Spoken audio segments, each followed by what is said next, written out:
Good morning मैत्रिणींनो, कशा आहात? मजेत ना? मी पण मजेत.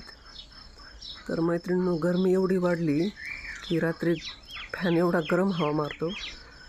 तर हा रात्री पुण्यावरून छोटा मुलगा आला, तर तो बाहेर झोपला मच्छरदाणी लावून. मच्छरदाणी सापडत नव्हती, कशी तरी शोधून शोधून काढली आणि मोठा इथं झोपला पोर्चमध्ये. तर ती मच्छरदाणी लावायला सुद्धा जागा नाही पहा, ही अशी लावली पण झोपला आहे. पण बाहेरसुद्धा बिलकुल हवा नाही, पण वातावरण थंड राहतं बाहेर आतल्यापेक्षा, एवढंच आहे. पूर्वी मच्छर नसायचे मैत्रिणींनो गावाला, आता गाव आणि शेती सारखंच झाले. तर मैत्रिणींनो, हे पहा सूर्यनारायण निघाला. आपल्याला हे कांदे आहेत ना, इथं तळाटावर टाकले होते आपण, तर ते तळाटावरून पलटे करायचे आता आपल्याला. म्हणतात तळाटावर टाकू नये, मला माहिती नव्हतं. कांदे थोडेच आहेत मैत्रिणींनो, 20-25 गोणे असते, पण तेच का होईना करणं भाग आहे. तर चला, आज आपण कांदे निवडून तळाटावरून बाजूला करणार आहोत. चला, याच्यावरच आपण प्लॅस्टिक काढून घेऊ मैत्रिणींनो.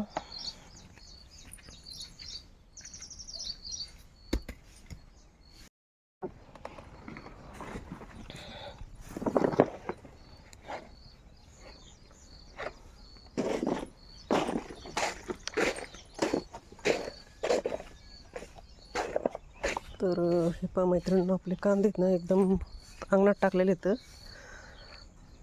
तर अंगणामध्ये आमच्याकडे लगेच ऊन येतं, पूर्वेला तोंड आहे आमच्या घराचं. तर आता वाजलेत 7. तर मी आता असेच कांदे निवडायला लागणार. 10-11 वाजेपर्यंतच जोरात ऊन लागायला लागतं, त्यामुळं 10 ते 11पर्यंतच काय होतील तेवढे निवडून घेणार आहे.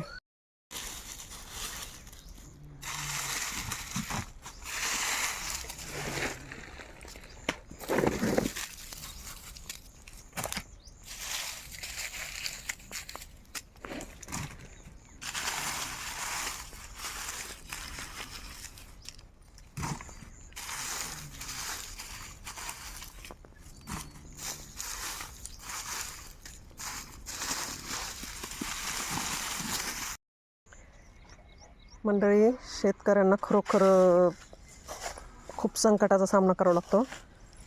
तर मी तुम्हाला त्याचं एक उदाहरण दाखवते. हे पहा, गारीने झोडपला होता कांदा, त्यामुळे काय माहिती, किंवा प्लॅस्टिकवर टाकलं त्यामुळे माहीत नाही. पण 15 दिवस पण नाही झाले अजून या कांद्याला. तर हे पहा, त्यात सडलेला निघला. मी प्लॅस्टिकवर केल्याबरोबर ह्या सगळ्या आळ्या लगेच बाहेर पळायला लागल्या. तर तुम्हाला दिसतात का नाही काय माहिती. तर हे पहा, त्यांचं जसं कॉम्पिटिशन लागले. तर मैत्रिणींनो, अशा प्रकारे तुम्ही विचार करा की जे आपल्या रोजच्या जीवनामध्ये जी लागणारी ही जी भाजी आहे, ही आपल्यापर्यंत येईपर्यंत शेतकऱ्यांना एका लहान बाळापेक्षा बी जास्त लक्ष द्यावं लागतं. तर मैत्रिणींनो, याला 4 महिने लागतात पूर्ण, आणि 4 महिने म्हणजे सोपे नाही येतं.